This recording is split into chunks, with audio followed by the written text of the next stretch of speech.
tardes para todas las personas que nos acompañan en una nueva semana de lecturas aquí en Uno de cada estantería en vivo. Saludamos a quienes nos ven en este momento a través de Twitch y les invitamos a participar en nuestro chat para hablar con nosotros, comentar sobre la lectura del día de hoy o sobre lo que nos quieran contar. Y saludamos también a las personas que nos ven en YouTube. Por allá también podemos charlar a través de los comentarios. Entonces nos pueden dejar un comentario, un me gusta, un no me gusta o compartir nuestros videos. Todo eso nos ayuda mucho a que el canal siga creciendo. Y bueno, saludamos en este lunes, inicio de semana, inicio de mes también prácticamente a Mm. nuestra creadora, directora y fundadora de este espacio literario en Twitch, Kathleen Arenas. ¿Cómo estás en esta, pues, inicio de prácticamente todo? Hola, hola Iván, muy buenas noches para ti, para todas las personas que, como bien dices, nos acompañan, nos apoyan desde nuestra señal en vivo a través de Twitch y a quienes más adelante nos dejarán entrar a sus hogares, a sus trabajos, a sus vidas a través de, de nuestras retransmisiones a través de YouTube. Sí, como bien lo dices, hoy sí hay nuevos comienzos y no solamente mes, no solamente semana, también empezamos nueva región, ¿ah? Sí, sí, sí, así es. Les recordamos que estamos en nuestro recorrido literario por Colombia. Ya pasamos por muchísimas regiones, hemos leído textos muy interesantes, historias fascinantes de distintos rincones de nuestro país. Y bueno, hoy llegamos a la Orinoquía y cuéntanos con qué historia nos vas a sorprender en esta noche. Wow, bueno, pues esta es una lectura que me tiene emocionada y tú eres testigo, porque desde que la encontré he estado como que llegue el día en que la podamos compartir. Es una autora, nuestra autora invitada de hoy se llama Silvia Aponte y bueno, como dice nuestro título, entramos a la Orinoquía colombiana a través del departamento de Arauca. Y ella precisamente viene de ese departamento. Y bueno, ya diría que es una de estas autoras que bueno, es una lástima descubrirla tarde, pero es un orgullo haberla descubierto. Entonces, bueno, no, ella es una autora, como les digo, estuvo en el llano, nació en el departamento de Arauca el 2 de noviembre de 1938. Desafortunadamente ya nos dejó, pero también nos dejó un legado muy importante de historias de esta región, más que todo historias que recogen la oralidad, el tesoro de historias habladas, de historias contadas a través de todos estos paisajes llaneros. Ella, bueno, pues tuvo una influencia del escritor José María Vargas Vila. Y bueno, ahí, a partir de ahí, pues ya no dejó de escribir, estaba radicada en Villavicencio y bueno, ganó muchísimos premios. Como les digo, tiene un legado muy impresionante, no solamente de cuentos, también tiene novelas. Tiene historias infantiles y pues digamos que el sello característico de esas historias que nos cuenta es que pues son historias basadas en la oralidad. Entonces, pues para que la conozcan, para que si les gustan de pronto este tipo de historias, pues bueno, tenemos una excelente exponente de ese, pues de ese tipo de trabajo allá en Arauca, en la Orinoquía colombiana. No sé qué te parezca. Pues sí, suena muy, muy interesante desde el día que me contaste pues el por qué te generó tanta emoción, pues también tengo mucho, mucho interés de escuchar el texto y bueno, también aquí en Twitch no lo podemos ver, pero si ven este video de pronto más adelante o lo ven desde YouTube, podrán ver la portada del libro que también me, me pareció muy atractiva. Mm. pues como de estos libros un poco antiguos con portadas pintadas a mano y como un motivo muy interesante. Entonces sí ya quiero saber de qué se trata, entonces somos todos tuyos. Ay, muchísimas gracias. Bueno, solo una acotación. Sí, este libro que vamos a leer hoy, que se llama Cuatro caballos del tiempo, lo pueden conseguir de forma gratuita en los recursos digitales del Banco de la República. Si quieren, por ejemplo, si les gusta la historia que vamos a leer hoy, pues ahí hay muchas más historias y créanme que son muy particulares. Personalmente, pues no pensaba que pudiéramos encontrar algo así en nuestro país, por ende pues estoy muy emocionada. Así que bueno, sin más preámbulos, este es el cuento que le da nombre al libro y se llama así, Cuatro caballos del tiempo por Silvia Aponte. Y dice así, más allá de donde nace la noche, mucho más allá de donde comienza la persecución de las sombras tras la fugitiva luz de la esperanza, muchísimo más allá.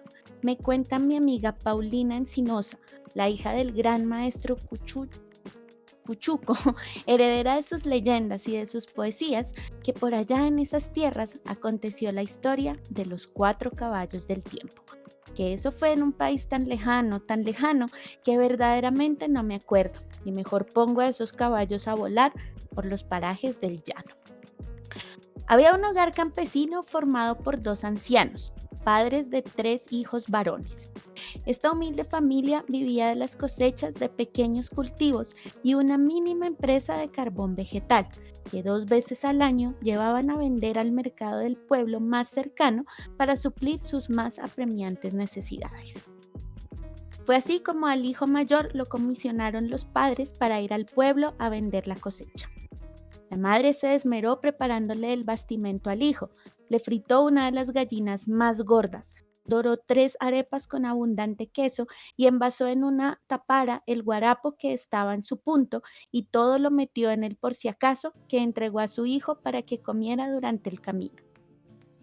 Muy de mañana cogió camino el muchacho con una mala gana que le pesaba mucho más que las cargas que los burros llevaban sobre sus lomos.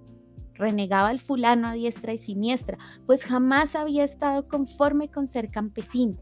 Soñaba con ser rico, viajar por todo el mundo, gozar de las mejores comodidades y disfrutar de las mujeres más hermosas. Casi nada deseaba nuestro amigo, que llevaba para el pueblo a vender una modesta cosecha de plátano, yuca, auyama, ñame, cambures y algunas fruticas que se dan en los solares de las casas. A eso del filo del mediodía se detuvo el joven en un fresco arroyo. Dejó que los burros saciaran su sed porque él se dispuso a merendarse el fiambre. Pero algo desagradable le sucedió. ¡Qué contrariedad! Se presentó en medio de aquellas soledades una ancianita bastante andrajosa y por añadidura muy preguntona, porque inmediatamente le preguntó: ¿qué traes en ese talego, hijo mío? Y le señaló el talego del fiambre. El muchacho, lleno de disgusto, le respondió con aspereza: piedras, puras piedras. Anda, hijo, dijo la viejecita, ¿y qué llevas en esa tapara? Volvió a preguntar, ignorando la irritación del joven. Este respondió con una grosería. Ahí traigo miaos, vieja preguntona. Anda, hijo, volvió a decir la anciana. ¿Y qué llevas en esos burros? Piedras, vieja preguntona. Y lárguese de aquí, que no pienso darle ni a oler mi comida, si eso es lo que pretende.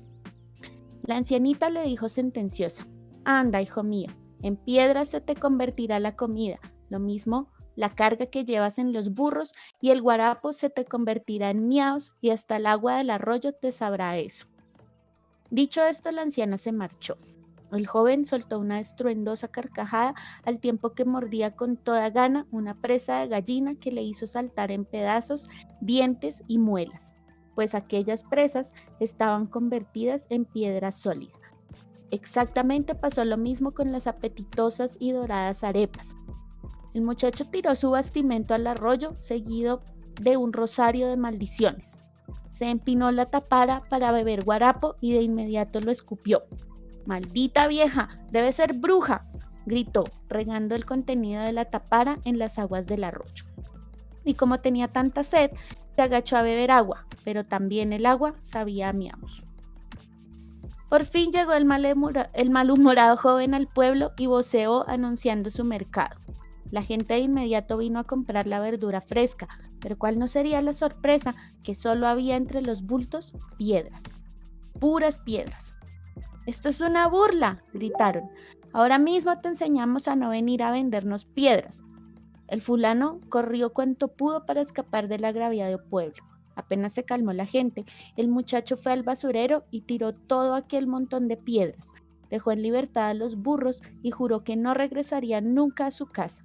Se iría a recorrer el mundo como siempre lo había soñado. Así pasaron 1, 2, 3 y muchos días más. Los ancianos se afanaban y se lamentaban de que el hijo no regresara. Pensaban que algo malo le había sucedido, pero el hijo mayor no regresó. Entonces tomó el turno el segundo. La madre se esmeró nuevamente en prepararle el bastimento, igual que al anterior. Recogieron las pasillas de las cosechas, los últimos bultos de carbón y enrumbó al pueblo. Pero vea que nuestro amigo era por el mismo porte del hermano mayor, malcriado, grosero y repelente como él solo. Y los sucesos se dieron exactamente igual. La viejecita preguntona se le presentó en cuanto se disponía a saborear su gallina frita, acompañada de 3 doradas arepas rellenas de queso, y para sentar la comida llevaba la tapara de guarapo hasta los bordes. El muchacho vio a la anciana y se dijo: «Lo que faltaba, ¿de dónde saldría esta vieja que debe venir con las tripas en la espalda? Pero si cree que le voy a dar de mi merienda, se equivocó». La anciana hizo las mismas preguntas. El joven respondió de igual manera que lo hiciera su hermano mayor, y otra vez la gallina frita, las arepas y el guarapo fueron a parar en el fondo del arroyo, y la gente del pueblo, más furiosa que antes, lo corretearon lanzándole piedras. El joven tiró la carga en el basurero, dejó en libertad a los burros y se juró que no volvería al pueblo al lado de sus padres, que se iría a recorrer el mundo. Pasaron los días, salió el sol una y otra vez, se restregó los ojos, atisbó muy bien por el camino del llano que venía hacia la casa de los ancianos, que lloraban sin consuelo la pérdida de sus 2 hijos mayores, pero el sol no los miró por ningún lado. Luego dijo, entre rezongón y rabioso: «Ojalá no vuelvan más, desgraciados, tantas veces que les alumbré el camino y ni siquiera se despidieron de mí. Yo quiero ir, yo quiero llevar al pueblo lo poco que nos queda. Déjenme y verán que les traeré lo que tanto necesitan», rogaba Juan, el menor de los hijos del matrimonio de ancianos. «Pero Juanito, tú eres el menor, el que nunca ha salido de casa, nada sabes de ir a vender». «¿Y vender qué? Ya no tenemos nada». «No importa», rogaba Juan. «Llevaré los plátanos biches, las auyamas, la yuca y las fruticas verdes que hay. Cortaré unos palos y haré carbón». Tanto insistió Juan que los padres le dieron el permiso. Además, Juan les había prometido buscar a sus hermanos. Estando Juan cortando la leña para sacar el carbón, se le presentó nuestra conocida anciana, siempre igual de preguntona. «Hijo, ¿qué estás haciendo?». Juan, que era un pozo de ternura, le respondió con dulzura: «Aquí, madrecita, cortando estos palos para sacar carbón para vender en el pueblo. Es que mis padres están muy necesitados de dinero y mis hermanos mayores se fueron con lo mejor de las cosechas y no regresaron». «Ya lo sé, hijo mío», dijo la anciana, «pero no cortes madera ni hagas carbón. Vete con esas vituallas que recogiste en la sementera y no te preocupes por comida, que en el primer arroyo que encuentres camino al pueblo, ahí hallarás comida. Vete, Juan, que te va a ir muy bien». Los padres de Juan se quedaron asombrados que el joven no quisiera llevar algo para merendar en el camino. Juan llevaba el único burro que les quedaba y lo trataba muy bien. Apenas llegó al arroyo, le quitó el bozal para que bebiera agua, y cuál no sería su asombro que abajo, en el fondo del arroyo, entre sus cristalinas aguas, está tirado intacto todo el fiambre de sus 2 hermanos. Juan se metió y todavía quedó más perplejo, pues las aguas no lo mojaban. Las gallinas fritas y las doradas arepas estaban tan bien conservadas como si estuvieran al rescoldo del fogón de su casa. ¡Qué gran banquete se dio Juan! Empacó lo que no se comió y enfiló hacia el pueblo. Apenas entró en las calles, le salió una multitud gritándole agresivamente: «Llegó otro de los que vende piedras, llegó otro de los que vende piedras. Démosle un escarmiento para que no vengan a burlarse de nosotros». «Un momento», dijo Juan, «no sé de qué piedras me están hablando. Vengan a ver lo que traje para venderles». Y destapó la carga que traía. Juan tuvo que contener un grito de asombro, pues aquellos platanitos biches que había recogido en la cementera se miraban en su punto. Todas las frutas verdes habían madurado. Nuestro amigo Juan le fue a las mil maravillas. Vendió cuanto trajo al pueblo. Luego, cuando fue a botar las hojas que traía envolviendo la carga, encontró que en el basurero estaban las cargas del mercado que sus hermanos habían botado convertidas en piedras. Estaban tan bien conservadas e intactas como si hubiesen estado guardadas en una bodega. Juan no lo pensó un segundo. Regresó al pueblo y pregonó su mercado por las calles, y todo fue comprado a buen precio. Nuevamente, Juan enrumbaba el camino hacia su hogar con el burro cargado con las mercancías que sus padres estaban necesitando. Pero resulta que Juan se volvió a topar con la viejecita preguntona. «Hijo mío, ¿cómo te fue?» «Bien, madrecita, muy bien», respondió Juan. «Bueno, mijito, me alegro, pero ahora pon buena atención a lo que voy a decirte». «Seré puros oídos, madrecita», afirmó el joven. «Cuando llegues a tu casa, anda y busca detrás de esta en el basurero. Busca entre la tierra hasta que encuentres una lanza. Esa lanza será tu gran fortuna, porque tú, querido hijo mío, vas a tener que luchar con 4 caballos del tiempo. Son caballos alados y temerarios, pero tendrás que luchar para que se abra en tus manos la gran fortuna de tu felicidad, y tendrás que vencer a esos 4 caballos. Para ello, tienes que construir una enorme una tarima con troncos resistentes para los combates. Pero no temas, hijo, si tienes el suficiente valor, la lanza te dará la victoria». Y como siempre, dicho esto, la ancianita se marchó. Juan llegó a su casa, fatigado de emociones. Le entregó el dinero de la venta a sus padres y las cosas que compró. Les dio la mala noticia de que sus hermanos habían sido corridos a piedras en el pueblo por vender piedras en lugar de verduras y que no los había visto por ninguna parte. Luego les narró el encuentro con el anciano, que ya había tenido uno antes de irse y que de regreso le dijo que buscara una lanza en el basurero de la casa. Los padres pensaron que el pobre Juan se estaba volviendo loco. El muchacho atercaba con más empeño, tanto que decidieron ayudarle a buscar la tal lanza y la encontraron. Era una lanza de oro puro. Ante este hallazgo, ya los padres de Juan optaron por creerle y le ayudaron a construir la tarima en el centro de la cementera. Así que en una tarde quedó listo el gran escenario donde Juan combatiría con los 4 caballos del tiempo. Aquella misma noche, cuando la luna venía retoñando como una hostia sangrante, el joven se trepó sobre la tarima, empuñó bien su lanza de oro y se encomendó a la viejecita, a Dios y a su lanza, y se quedó quieto recordando las últimas palabras de la anciana. «Tendrás que vencerlos, Juan, de lo contrario, ellos te matarán. Pero yo sé que tú vencerás, porque yo sé que tú eres una obra buena del destino. Y te voy a dar un consejo: no busques a tus hermanos, ellos son seres de mal corazón y te harán mucho daño». A eso de las 10 de la noche, escuchó Juan un sordo y bronco trueno que pareció correr por entre la piel de la tierra. Luego se desató una especie de huracán que avanzaba a una velocidad increíble. Juan se repartió sobre el pecho muchas bendiciones, empuñó la lanza y esperó. Juan se quedó helado viendo cómo a la cabeza del huracán venía volando un caballo tan blanco como un vellón de nube. Se miraba tan fiero como un tigre y tan temible como la muerte, pero no echó pie atrás. El caballo blanco se posó junto con el huracán sobre la gran tarima y le embistió a patadas y a mordiscos. El joven le sacaba quites y lo rechazaba con la lanza. Juan parecía haber estudiado esgrima, pero aquel poder se lo había dado la lanza de oro. De pronto, el caballo se detuvo y le habló así: «Detente, Juan, me has vencido y no pelearé más contra ti. Seré tu amigo y cuando te encuentres en grandes dificultades, grita: ¡El caballo blanco aquí!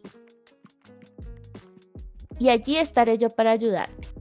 El caballo blanco emprendió vuelo y se alejó. Juan esperó nuevamente con el corazón palpitante. Al momento se escuchó otro trueno en sentido contrario de donde había llegado el primero. Otro trueno más potente que retumbó sobre el lomo de la tierra y se anunció el mismo huracán, y a la cabeza del huracán venía un caballo bayo tan fiero y temible como el caballo blanco. Se posó sobre la gran tarima acompañado de su huracán y arremetió contra Juan, pero Juan era ya un experto y cargó con valentía a su atacante. Fue una lucha feroz, pero Juan no se había dejado alcanzar ni con los filosos dientes, ni con las patas del caballo que parecían un torbellino. Así hasta que el caballo bayo se detuvo y le dijo a Juan las mismas palabras que le dijo el caballo blanco. Juan, cuando tengas un problema grave, llámame. Di con toda fe, el caballo bayo, aquí, y allí estaré para ayudarte. Luego se fue volando. Juan esperó sobre la tarima al tercer caballo, que también se anunció con un trueno, tan potente que atronó los huevos que empollaban las gallinas a tiro de nacer. A la cabeza del huracán venía un caballo saíno, derribando los árboles con su relincho. ¡Madrecita!, clamó Juan, invocando a la viejecita que lo había metido en aquellos tremendos líos. ¡Madrecita, ayúdame a salir con bien en estos combates con estos caballos voladores, traidores de tempestades, fieros y temibles como la misma muerte! Pero no había tiempo para encomendarse más, porque allí sobre la gran tarima se había posado el caballo saíno y le arremetía con furia terrible. Sin embargo, Juan era para este momento un combatiente diestro que sabía a la perfección desquitarse y enterrar el filo de su lanza sobre los lomos de los caballos atacantes. Y de igual manera que sus antecesores, el caballo saíno se detuvo. «No peleemos más, Juan», le dijo. «Seré tu amigo. Cuando te encuentres atropellado por dificultades insalvables, llámame. El caballo saíno, aquí. Y yo estaré allí para ayudarte». Juan se quedó viendo la partida de su nuevo amigo, pero al momento se escuchó el trueno anunciador del cuarto caballo. Juan se dio ánimos y lo esperó con la lanza en ristre. Sí, señor, allí venía a la cabeza del huracán un caballo tan negro como tinieblas sin fondo. Sus relinchos hacían caer los pájaros con infartos de miedo. Se posó y se formó la batalla entre caballo y hombre, entre dentelladas y patadas. Juan, con su lanza de oro, amedrentaba la furia de los alados. «Detente, Juan», dijo el caballo negro. «No luchemos más. Me has vencido. Seré tu amigo. Cuando te encuentres en peligro de muerte, llámame. Di con toda confianza, el caballo negro, aquí, y allí estaré para ayudarte». Juan dejó escapar un suspiro de alivio. Había pasado todo. Había vencido a los 4 caballos del tiempo. Aquella misma noche, después del combate, Juan tuvo que calmar a sus padres, pues estos estaban tullidos de miedo y una sorpresa más les esperaba. Al entrar al cuarto a descansar, se encontró con que todo el piso de la estancia estaba tapizado de monedas de oro. Así que Juan se convirtió en un joven sumamente rico, pero no podía ser feliz porque sus padres continuaban entristecidos por la ausencia de sus hijos. Sin saber si habían muerto, en qué graves aprietos se encontraban. Juan, con aquel corazón bueno que tenía y que no sabía qué hacer con él, decidió ir a buscar a sus hermanos. Iría a buscarlos y no se vendría sin ellos. Le dejó toda su riqueza a sus padres y antes de que menudearan los gallos, Juan emprendió camino. Así lo sorprendió el sol cuando abrió sus ojos al llano y localizó a Juan. «Ajá», se dijo. «Este tonto se va a buscar a sus hermanos. Veamos lo que le va a pasar». Así que lo siguió y el sol fue testigo de las aventuras del pobre Juan. Aquellos días y meses fueron de puro verano, pues ¿habían visto ustedes un sol más curioso? Y presenció el primer encuentro de Juan con sus hermanos. Los encontró en un pueblo donde habían ferias. Apenas Juan los vio, corrió gritándoles llenos de alegría. «Hermanitos, hermanitos, he venido a buscarlos para llevarlos a casa». Los hermanos lo miraron con desprecio. «¿Qué estás diciendo, bobo desgraciado? Nosotros no volveremos más nunca por allá a esos campos».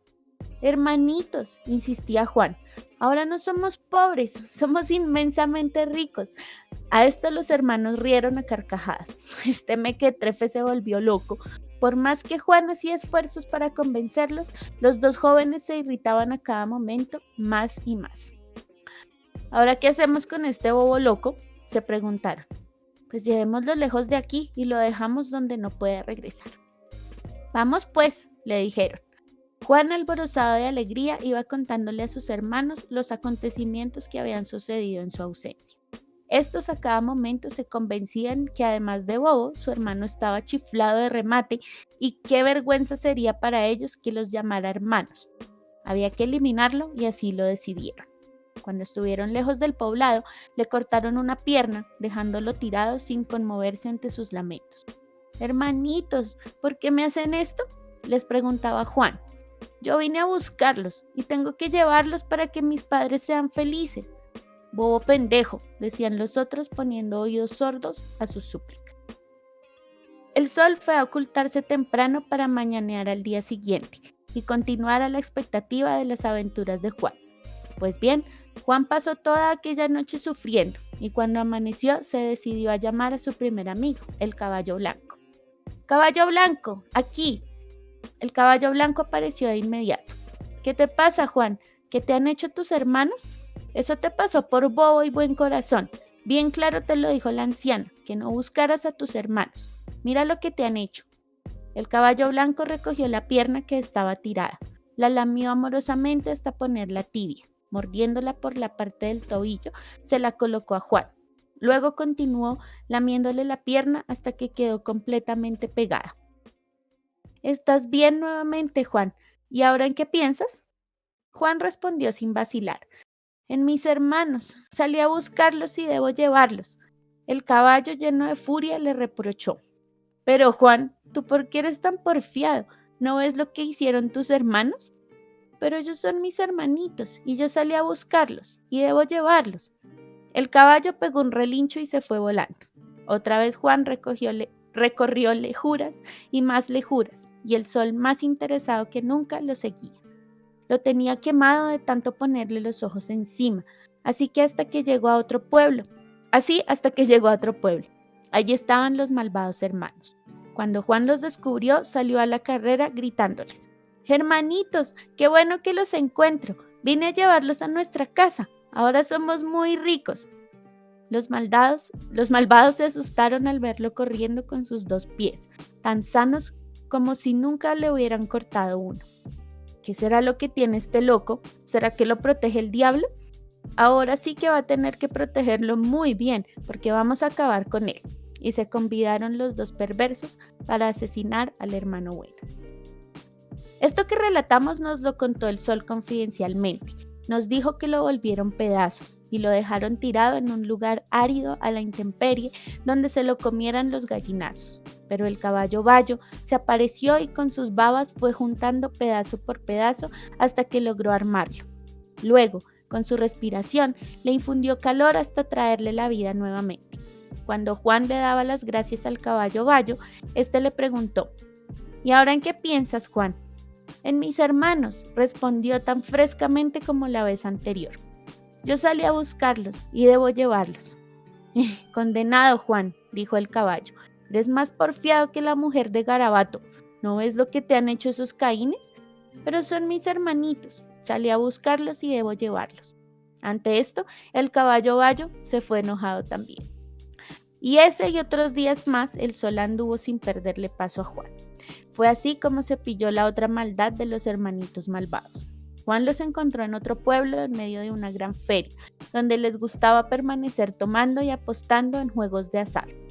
Al ver al hermano bueno, quedaron paralizados, pero esto fue tan solo un momento. Luego, maldiciendo, juraron acabar con aquel engendro, como lo llamaron. No dejarían ni el rastro, y por más que Juan les suplicaba y les decía que por qué eran tan malos con él, se lo llevaron lejos del pueblo y dejaron un pedazo de su cuerpo tan distante del otro que sería imposible que se volvieran a juntar. Allí aparecieron los 2 caballos, el Zaino y el Negro. Buen trabajo les costó reunir de nuevo los miembros de Juan, pero llenos de amor lograron armar al joven con las babas de sus bocas y con sus respiraciones le metieron otra vez la vida en el cuerpo. Así que Juan volvió a sonreírles agradeciéndoles. Los caballos le preguntaron en qué pensaba. Juan respondió con su misma terquedad. En mis hermanos, salí a buscarlos y debo llevarlos. Este no tiene remedio, dijeron los caballos alzando el vuelo y perdiéndose en la lejanía. En esta forma el sol se olvidó de algunos lugares donde el invierno estaba causando estragos, pero no quería perderse el final de las aventuras de Juan, así que lo acompañó hasta un reino donde el monarca de allí estaba realizando unas olimpiadas tan sonadas que el gran premio era su hija, la princesa. Pues bien, allí estaban los malvados hermanitos de Juan, quien al verlos salió corriendo y gritándoles: «Esperen, hermanitos, quiera que los encuentro, porque yo salí a buscarlos y debo llevarlos». Los hermanos que lo miran y arrancan a correr. «Ese es un demonio, aunque lo despedacemos vuelve a aparecer. ¿Y ahora qué hacemos con él?». De pronto se pusieron de acuerdo. «Dejémoslo y llevémoslo a la cocina como ayudante. Así estará ocupado y nos deja en paz mientras pasan las Olimpiadas», porque ellos eran unos de los más fervientes aspirantes a ganar el gran trofeo, la mano de la princesa. Así serían inmensamente ricos. Juan se puso muy contento que lo aceptaran aunque tuviera que estar en la cocina. Los hermanos, para tenerlo lo más alejado posible el día de la primera competencia, le dijeron que fuera a pescar, porque el rey quería cenar pescado. Juan se fue a pescar y estando en el río, tire y tire el anzuelo y no pescaba nada. Se le presentó el hermoso caballo blanco. «Hola, Juan, ¿qué haces pescando ahí donde no hay peces? ¿Por qué mejor no participas en las competencias?». «¿Yo?», dijo Juan, riendo. «¿Cómo podría hacerlo? No tengo caballo ni ropa para presentarme». «¿Y eso piensas? Mira, ahí colgado de ese árbol hay un rico traje a tu medida, y yo seré tu corcel, un corcel jamás soñado por nadie». «Anda, Juan, arréglate, que aquí estoy yo». Juan se arregló y quedó asombrado. ¡Qué bello traje! Y el caballo blanco lucía sobre sus lomos una silla con aparejos de oro y piedras preciosas. Y se montó Juan, que ahora parecía un príncipe salido de los cuentos de fantasías. Entró en la competencia inscribiéndose como un príncipe de un país muy lejano, como se lo había dicho el caballo blanco. La competencia consistía en una carrera de caballos. El más veloz y que subiera toda la escala de la torre más alta hasta llegar donde se encontraba la princesa, quien entregaría al vencedor una nota para llevársela al jurado. El caballo blanco no tuvo ni dificultad ni contendor para ganar, puesto que más que correr, volaba. Este acontecimiento formó el gran revuelo en el reino. El mismo rey y la princesa estaban deslumbrados por aquel desconocido príncipe. Los hermanos de Juan llegaron aquella tarde alicaídos y comentando la presencia de ese príncipe y sobre todo del caballo tan maravilloso. Al terminar la competencia, el caballo blanco salió tan veloz que nadie pudo precisar por dónde se había ido. Todos se hacían preguntas que quedaban sin respuesta. Solamente Juan, el bobo, como le decían sus hermanos, era el dueño del secreto. Haciéndose el tonto, quiso entrar en la conversación, preguntándoles a los hermanos: «¿De qué hablan? ¿De qué caballo blanco? ¿De qué príncipe?». Los hermanos lo regañaron. «Vete, bobo, a la cocina. Esto es para personas entendidas. Anda a ver las ollas. ¿Y si pudiste pescar algo?». «Claro que traje los mejores peces», dijo Juan. En efecto, cuando regresó al lugar, el caballo blanco le dijo que encontraría colgando de un árbol los mejores peces de ese río. Así que Juan regresó, triunfante, con una cantidad de peces de muy buena calidad. Nadie podía sospechar que aquel insignificante muchacho hubiera sido el príncipe de ropas esplendorosas, el dueño del caballo más fabuloso que se hubiera visto en estos tiempos. En aquellos días de competencias, en aquel reino, el sol estaba afanado porque el invierno abusaba de su ausencia. El segundo día, los competidores prepararon los mejores caballos del reino. Entre ellos se contaban los hermanos de Juan. Antes de irse, enviaron a este a pescar nuevamente para mantenerlo alejado del público y que no pudiera llamar los hermanos. Juan se fue a pescar al mismo río, la misma simpleza. Tira el anzuelo, vuelve a tirarlo y nada que sacaba ni sardinas. Otra vez volvió a ocurrir lo mismo, pero esta vez fue el caballo bayo y no el blanco el que se presentó. «Deja de pescar, hombre, y ven a participar en las competencias». «Bueno», respondió Juan, y puso sus ojos sobre el árbol donde el caballo blanco le dijera que dejara el vestido del día anterior, y allí había otro mucho más fino y rico en adornos de oro y de piedras preciosas sobre los lomos. El bayo lucía los más ricos aparejos de montar. «Móntate, Juan, y vamos a echarle tierra en la cara a los otros competidores», le dijo el bayo. Y así fue. Casi que no pudieron ni verlos bien. Subieron en un abrir y cerrar de ojos los largos escalones de la alta torre. Recibió Juan de manos de la princesa una carta para el jurado. Esta vez ella estaba de pie para poder ver mejor al joven de los caballos fabulosos, el príncipe bello y desconocido. Nuevamente los comentarios y los envidiosos no paraban de hablar sobre aquel príncipe, y sobre todo de los caballos que parecían no tocar con sus cascos la tierra. Juan trajo otra vez el mejor pescado que se hubiera comido en la cocina del rey, y los hermanos lo insultaron cuando preguntó sobre lo que se comentaba. Así que el sol apremiaba el tiempo para que pasaran las noches rápidamente y poder saber el desenlace de las aventuras de Juan. A la tercera competencia todo aconteció exactamente igual, porque en las historias de las viejitas preguntonas de los años no me acuerdo, todo se repetía exactamente igual. Juan fue a pescar, nada sacaba, se le apareció el caballo zaino, igualmente vistió un traje de piedras preciosas. Los aparejos del zaino eran nunca vistos y el caballo, como era tan majestuoso, dejó a todos con la boca abierta.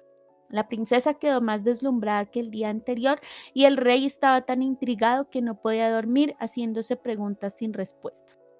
Los hermanos de Juan cada día estaban más desencantados y hasta le estaban echando la culpa a él. «Este desgraciado debe ser un pájaro de mal agüero, porque desde que llegó comenzamos a perder con ese fulano príncipe que a lo mejor será Lucifer». Y por último, el día final, el día más esperado, el ganador bajaría a la princesa desde lo más alto de la torre del castillo y la entregaría al jurado y se fijaría la fecha de la boda.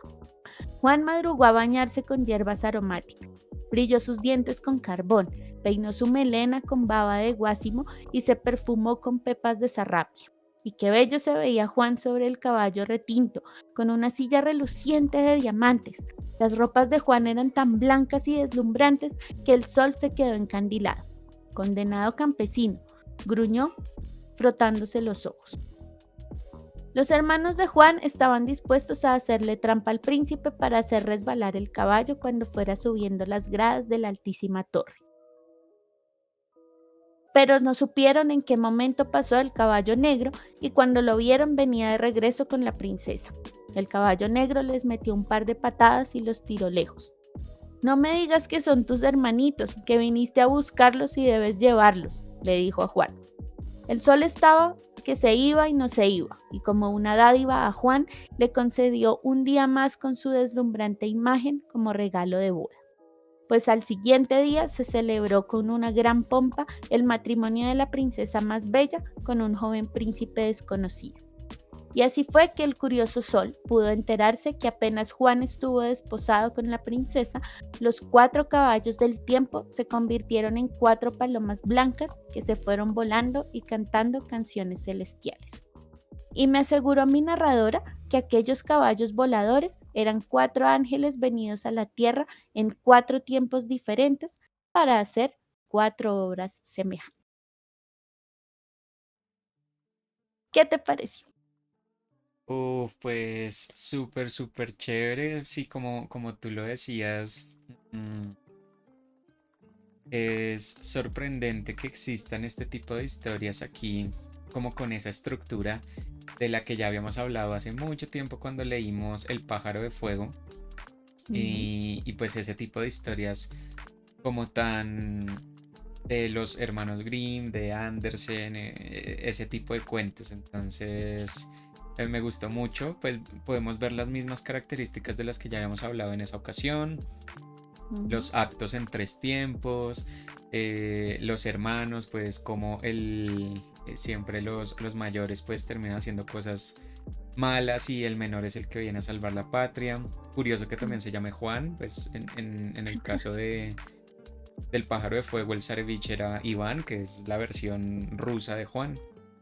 Entonces, sí, tienen como todos esos mismos elementos, los animales míticos, que como Ujú. hablamos en esa ocasión, en el pájaro de fuego, pues se relacionan mucho a ese paisaje ruso En este caso, pues obviamente el paisaje llanero brilla por su esplendor, los caballos, el tema del sol acompañando en todo momento, las llanuras.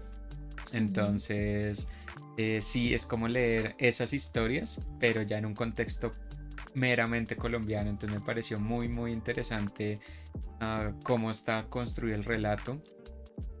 Obviamente, pues también una historia muy aleccionadora, como todo este tipo de historias para niños.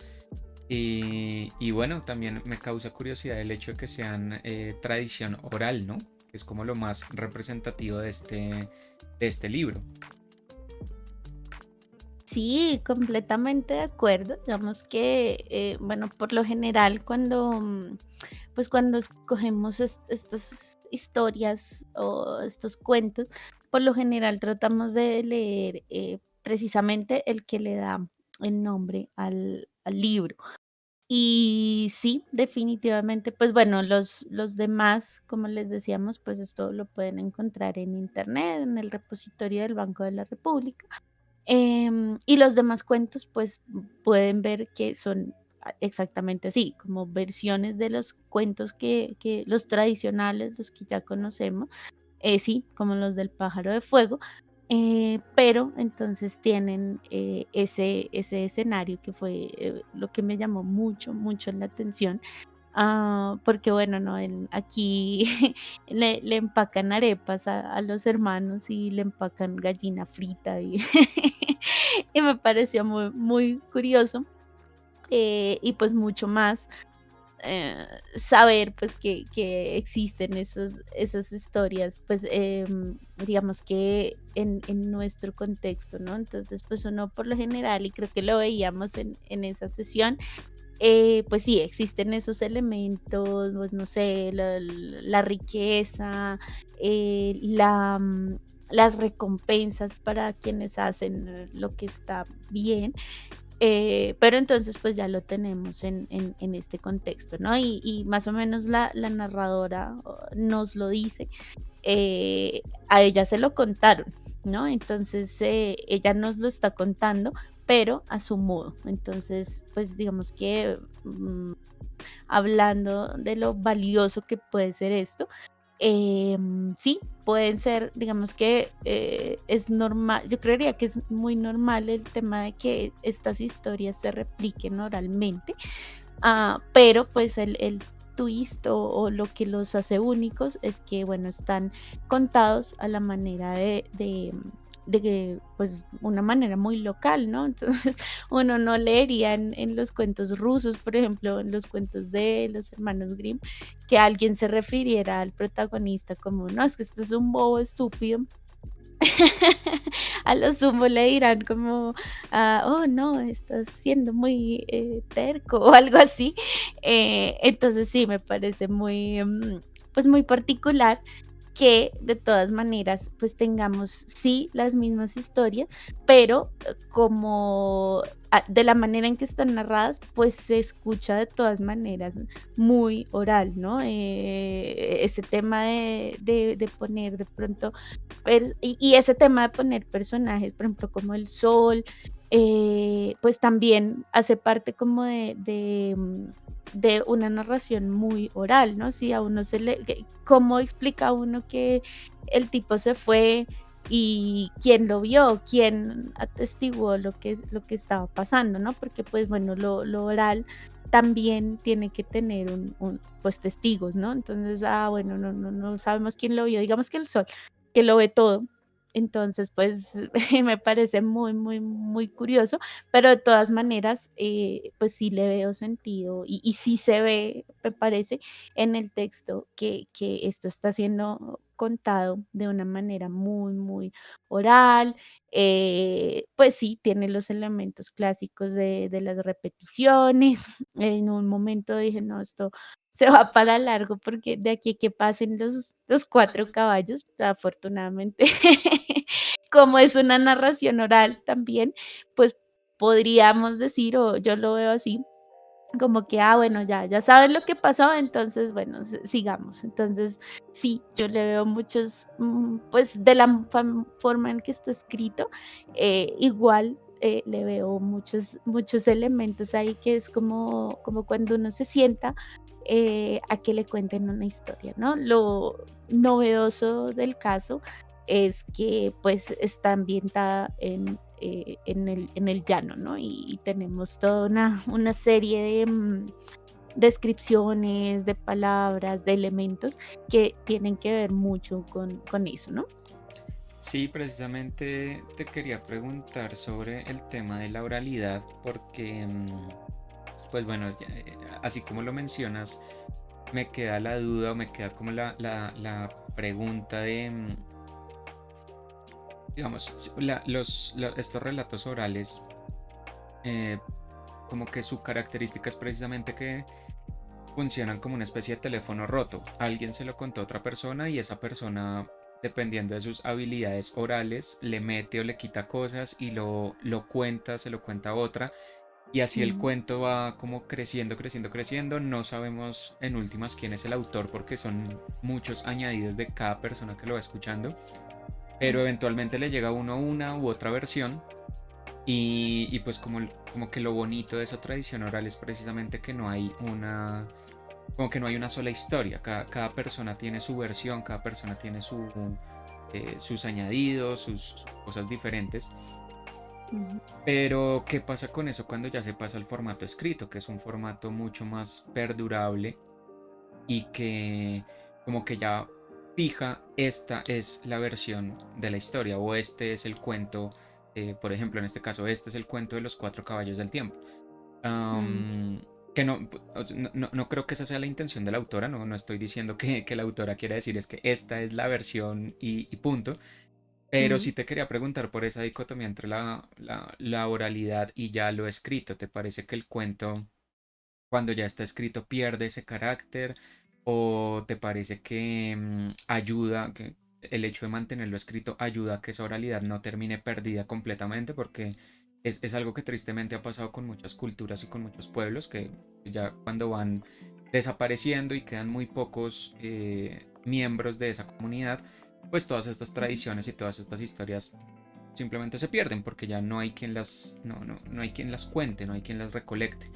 Y Mm, eventualmente, pues lo que se termina haciendo es, si se puede acceder a una de estas personas, em, escribirlo, el que cuente su historia y alguien la escribe y queda como registrada en algún punto, pero mm, queda como esa es la historia. Por ejemplo, no sé, yo lo estaba pensando con la tradición oral por excelencia, que serían las historias de la antigua Grecia de Odiseo. Pues hoy en día todos conocemos esa historia como la historia de Odiseo, pero pues no, todavía no es muy claro si Odiseo era una sola persona, eran varias personas, y pues esa quedó como la historia. ujú, No sabemos si había muchas más versiones o otro tipo de formas de construir la historia, pero a nosotros nos llegó de esa manera. Entonces, por un mm, lado, nos llegó, que es como muy importante, pero por otro ujú. lado, pues no nos llegó como una tradición oral, sino como un texto ya escrito. Entonces, te quería preguntar, ¿tú qué opinas, teniendo en cuenta esta historia, sobre esa dicotomía entre lo escrito y lo oral? Ok, bueno, no, me parece un excelente debate a raíz de precisamente este texto que además, pues, paradójicamente conocemos esa estructura a través, pues, diría, de textos escritos que también, por ejemplo, fueron compilados desde la oralidad, solo que en diferentes contextos, ¿no?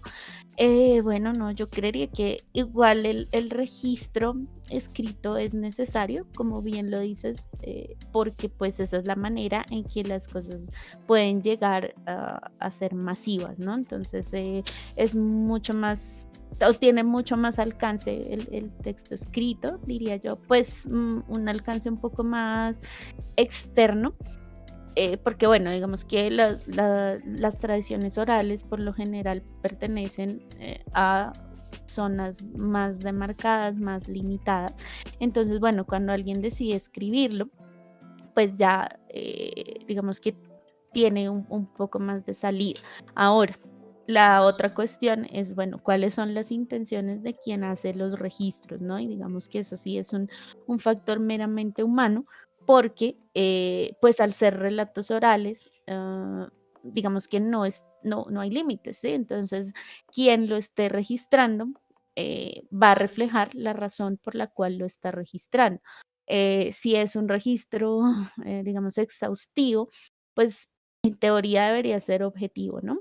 Pero digamos que al estar dentro de la comunidad, por ejemplo, no sé, me imagino que si este fuera un relato, porque estoy muy segura de que esto pues tiene un trasfondo que no es el llano, pero cuando nuestra autora, por ejemplo, lo pasó a este formato, pues creería que su intención no era, pues no era rescatarlo originalmente, sino que le puso este elemento, por ejemplo. Entonces yo creo que sí pienso que los registros son necesarios.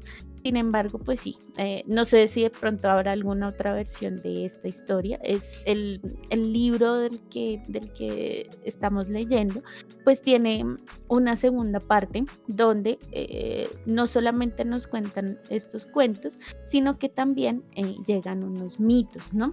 De la zona. Entonces, por ejemplo, estaba mirando mitos y leyendas. Por ejemplo, hay uno que se llama El mito en el árbol, La mancarita incubada en la ceiba, otro que se llama La sayona, ah, El carro fantasma, La bola de fuego. Entonces, digamos, la leyenda de Juan Machete.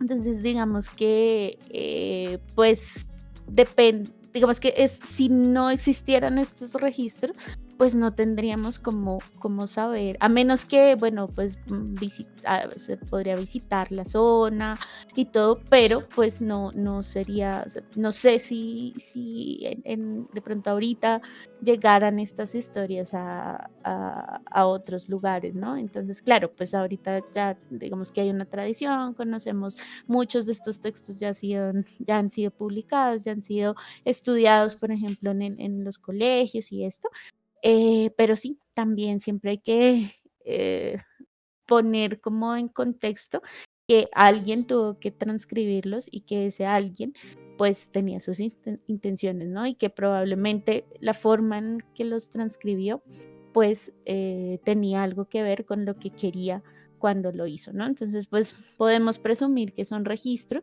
pero pues también como en el caso de esta autora, pues me imagino que también su interés pues era rescatar de pronto esas historias que escuchó por mucho tiempo. No sé si les conté que pues ella viajó por mucho tiempo por esta región, rescató todas estas historias y luego las puso por escrito.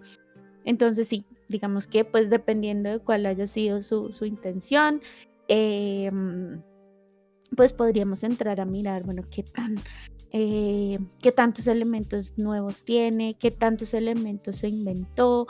Sí, pues para mí fue como muy claro que todo el fondo de esta historia, el espacio, la temporalidad, pues es una invención de ella, porque lo otro, digamos que tiene una estructura muy clásica. Entonces sí, no sé de pronto cuál sería la intención de ella, si esto es algo pues que es muy conocido en la zona, por ejemplo, y pues el valor que tiene la publicación es que pues la podemos conocer, la podemos replicar como lo estamos haciendo ahorita, y sí, digamos que se puede dar a conocer. Eventualmente yo creo que ese texto que está escrito pues puede cambiar, ¿no? Alguien puede decir, no, no, es que no quiero que sean caballos, yo quiero que, no sé, sean, no sé, algún otro animal y pues también surgirá un nuevo texto, ¿no? Sí, total. eh, y eso hace parte como de esa riqueza del folclore, ¿no? También como poder adaptarlo dependiendo de las circunstancias, de los conocimientos, de las perspectivas de cada persona. Entonces, me Mm. parece muy, muy, muy interesante y pues repito, como hemos venido diciendo a lo largo de esta lectura, muy bonito ver esos elementos tan nuestros metidos en cuentos que usualmente nosotros o con los que nos relacionamos usualmente con cosas del exterior, que era algo que decíamos en la lectura de El pájaro de fuego, que casi siempre nosotros veíamos estos cuentos aquí como latinoamericanos y específicamente como colombianos, siempre los Mm, veíamos como, sí, la princesa del castillo y uno se imagina eso por allá en Europa, en un castillo gigante, no, no sé, el castillo más cercano que conozco es el castillo marroquí, es de juguete al lado de los castillos que uno se imagina en esos cuentos. O sí, se imagina como animales, así, selvas y bosques muy europeos, mm, rusos en el caso del pájaro de fuego, y no se ve uno como identificado en esos cuentos. Entonces ya aquí ver esos paisajes llaneros, ese sol, esos caballos que son animales y son paisajes que uno dice, sí, yo puede que no haya ido al llano directamente, pero uno los reconoce como cercanos. Entonces me parece una aproximación muy valiosa para nosotros y específicamente para niños, ¿no? Porque pues estas historias indudablemente están enfocadas a esa población y como hablábamos en un cuento que leímos hace poco, el de la muñeca negra, mm, ese elemento de identidad me parece que es muy importante, sobre todo para este tipo de historias, porque obviamente si tú lees un cuento con caballos y príncipes y yo qué sé, pero no tienes como esos referentes o esas imágenes a tu alrededor, pues puede que sea muy bonito, pero la identificación es un poco distinta. Puede que incluso ni siquiera te identifiques o puede que te identifiques, pero pues como que estás por fuera del mundo que te está rodeando, ¿no? Si me hago entender, como que ese mundo no es nuestro, básicamente. mm, Porque pues sí, uno ve animes y ve caricaturas y ve un montón de productos extranjeros y uno juega a eso. Uno jugaba a creerse personaje de Dragon Ball o de Caballeros del Zodiaco, yo qué sé. Y pues sí, uno lo puede relacionar con muchos aspectos de su vida, pero tener esos referentes como mucho más cercanos y poderlos ver en una historia de este tipo, pues me parece un ejercicio muy valioso. Te quería agradecer por traernos esta historia. Efectivamente, como tú lo habías dicho, la emoción no era en vano, era una historia que merecía ser leída y merecía ser reconocida, como tú lo mencionabas al inicio. Y sí, da un poco como de tristeza descubrir estos autores tan tarde, mm, pero por otro lado también da mucha alegría el poder descubrirlos, ¿no? Como mm. saber que estas personas escriben este tipo de textos y que autoras como la que nos trajiste el día de hoy ofrecen estas historias tan interesantes. Pues creo que la labor que queda es difundirlas, ¿no? Y Mm. pues bueno, muchísimas gracias por haberla traído y por habernos leído este cuento tan interesante. No, a ti, muchísimas gracias por acompañarme. Pues quería terminar con un escrito que está al principio de este libro. Precisamente se llama literatura oral y explica un poco lo que hemos estado hablando, solamente para que nos quedemos masticándolo. Dice así.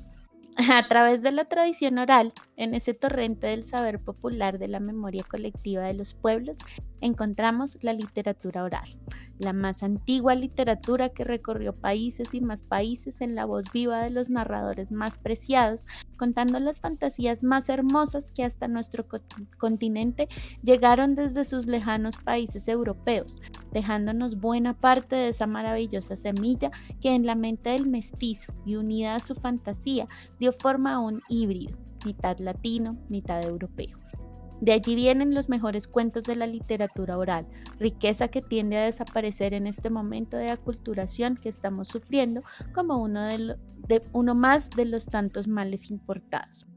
En este texto hemos seleccionado algunos cuentos de la literatura oral perteneciente a la región llanera, los cuales con nuestro aporte literario enriquecimos, sin quitarles el poderío a sus reyes y más reyes, sus princesas y más princesas, personajes de las monarquías de épocas pasadas que al final se doblegan ante el humilde joven llanero, quien triunfa ayudado por una viejecita preguntona y hacedora de milagros.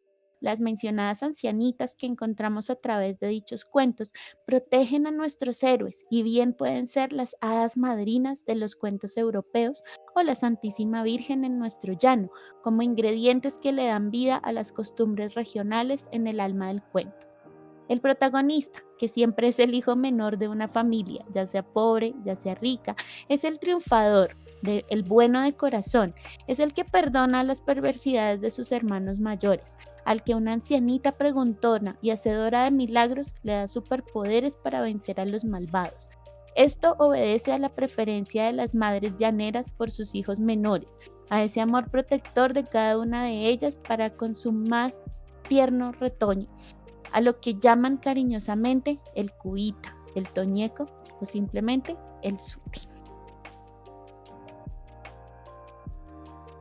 Bueno, sí, ahí está como la explicación de lo que estamos hablando y bueno, eso resulta más que aclarador, como todavía más inspirador para leer estos textos, ¿no? Me parece un apéndice muy apropiado para señalar precisamente eso que estamos charlando de la identificación, ¿no? Sí, completamente de acuerdo. Y como la sute y la menor de mi familia, estoy completamente de acuerdo de que somos los más puros de corazón. Bueno, pues a todos esos sutes que nos están viendo por ahí, les recordamos que esta y otras lecturas las pueden encontrar aquí en Twitch. Leemos lunes, martes, jueves y viernes, casi siempre, si no se cruza nada por ahí raro.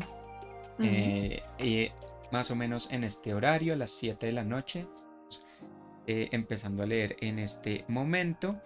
Entonces los invitamos a que le den clic al corazoncito aquí en Twitch para que puedan ver las lecturas en vivo y en directo y hablar con nosotros en el chat. O si no les sirve el horario, si se les cruza de pronto con otra cosa, o quieren ver estas lecturas en otro momento, les recordamos que también estamos en nuestro canal de YouTube, donde están todas las lecturas que hemos hecho hasta este momento, porque aquí en Twitch pues se van borrando. Entonces en YouTube están todas las que hemos hecho hasta este momento, por si quieren ir y revisar y de pronto encontrar una lectura que les guste o que quieran hacer. Por allá están todos nuestros videos y también estamos en Instagram y en Facebook, donde les compartimos actividades, convocatorias, nuevos lanzamientos, noticias con respecto a autores, libros, etcétera. Por allá estamos compartiendo información constantemente y obviamente también compartimos nuestras propias iniciativas, como la que Ujú. estamos desarrollando en este momento, que son los Literamigos, precisamente hablando de El pájaro de fuego, recordando esa lectura que hicimos hace un tiempo. Uno de nuestros Literamigos es El pájaro de fuego, entonces si quieren conocer su historia pueden ir al canal de YouTube y buscar esa lectura, o pueden también hacerse con un pájaro de fuego. Si quieren saber qué significa, qué representa o cómo conseguirlo, o si les gusta alguno de los otros Literamigos, pueden ir a Facebook e Instagram y ver toda la información con respecto a ellos, cómo conseguirlos, cuánto cuestan, qué representan, de qué libro, de qué historia, a qué historia pertenecen. Y bueno, por allá invitadísimas e invitadísimos para que conozcan más de ellos. A ti, Cata, muchísimas gracias por esta lectura del día de hoy. Gracias a quienes nos acompañaron en Twitch en vivo en directo, a quienes nos verán en YouTube. Y nosotros nos vemos mañana martes con una nueva lectura en este recorrido literario por Colombia. Y bueno, eh, palabras que nos quieres regalar de cierre. Como siempre, muy agradecida contigo por acompañarme en este espacio y también con las personas que nos acompañan en el chat. Un saludo muy especial a Nuri por su sintonía siempre constante para este espacio. Muchísimas gracias. También a las personas que nos apoyan desde YouTube y en todas nuestras comunidades en redes sociales. Y sí, eso hablando de personas invaluables, que es lo que representa nuestro pájaro de fuego, nuestro amigo. Así que nada, pues les deseamos una muy feliz resto de su jornada y ya saben, nos vemos en las estanterías. Que pasen una feliz noche. Hasta luego.